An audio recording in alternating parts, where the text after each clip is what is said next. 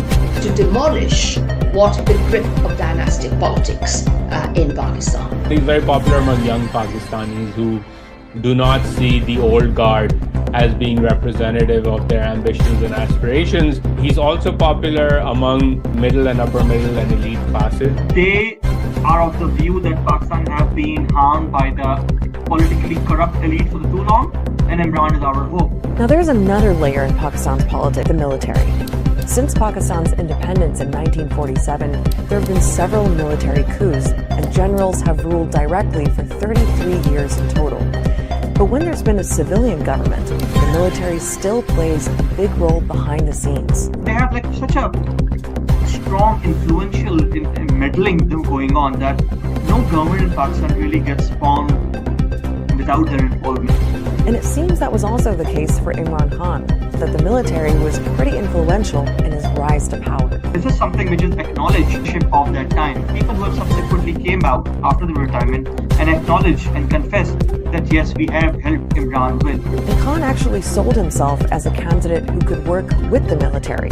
They were seen as being on the same page. The constant struggle and tension between civil and military establishments in Pakistan was something that people expected would end with Khan coming into power.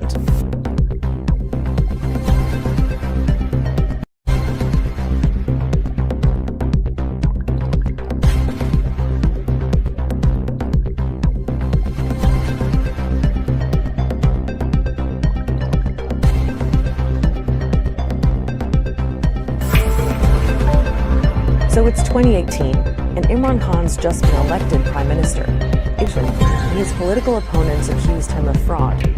But Khan was popular, and for a lot of people, it felt like a fresh start. Remember, his big thing was tackling corruption, something he said was at the root of most of Pakistan's problems. So he went on a massive anti-corruption drive. Many politicians and government officials were arrested.